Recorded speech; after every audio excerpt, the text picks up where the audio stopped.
and welcome back, Jays. I'm Claire Hamilton. And I'm Taylor Anderson.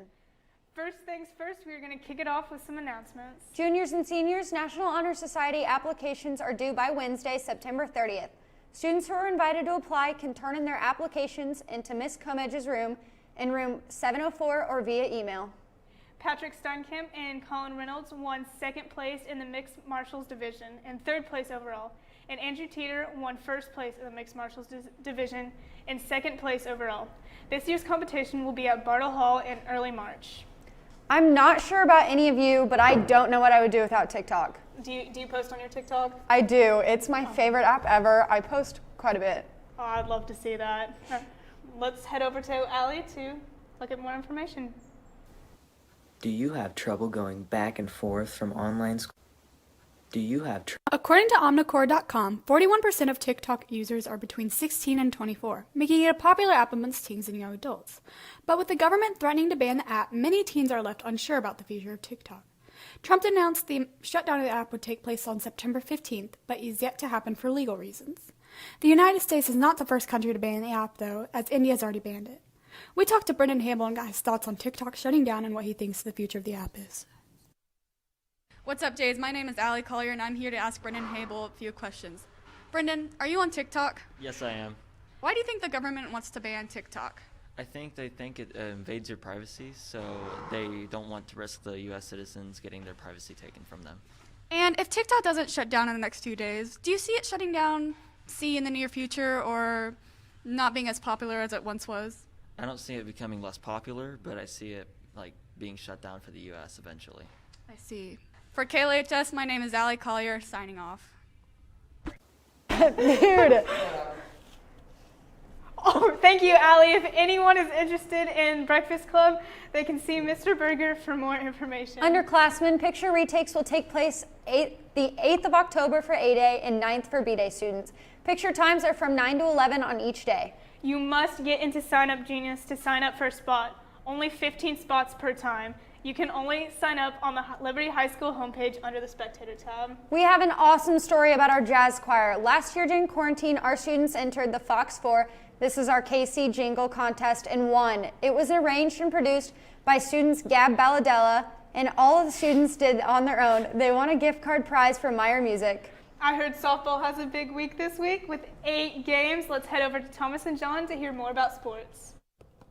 Thank you, Claire, and hello, I'm John. I'll be here with Thomas Hand giving you today's sports update. And first off, we will look at Liberty's win on Friday against Blue Springs South as they defeated the Jaguars with a score of 42-13 on the road. Thomas, big win for Liberty. They had a big fourth quarter to put the game away. What did you like from that win? Mostly just the ability to run the ball. I mean, as you see, Winter Williams had 29 rushes for 144 yards and 5 touchdowns.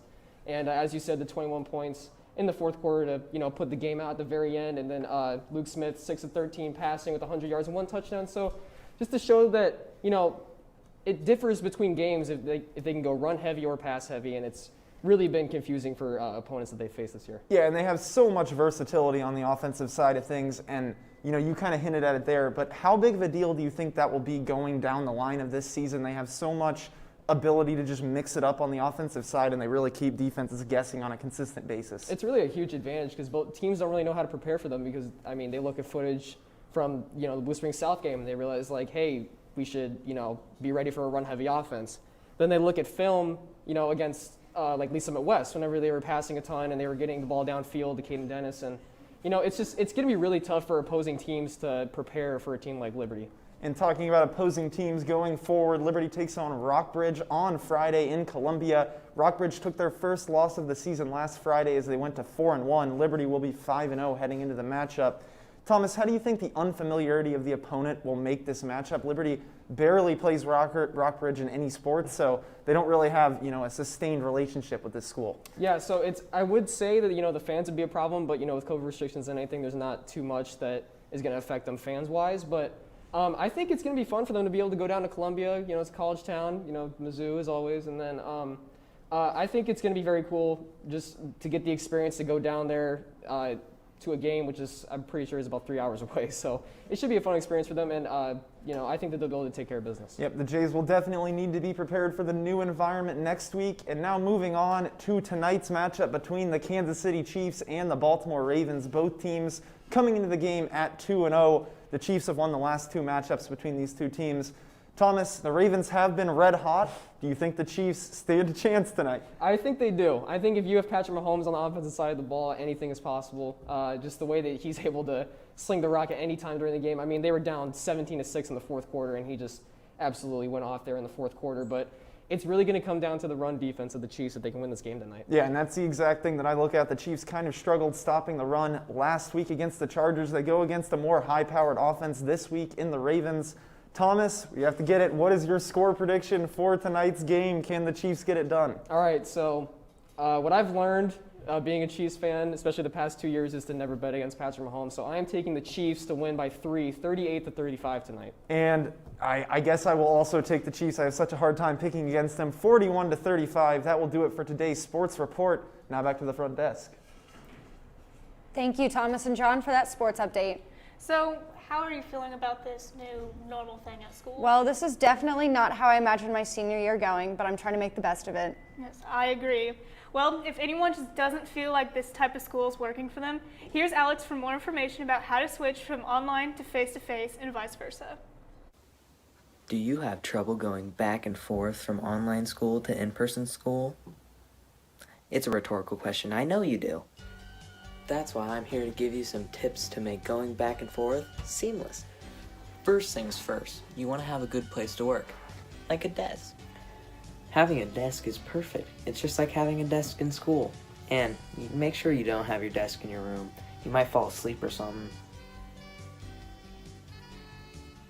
Also, you want to limit your breaks. Only take breaks when you usually would, like lunch or if you got done with a class early.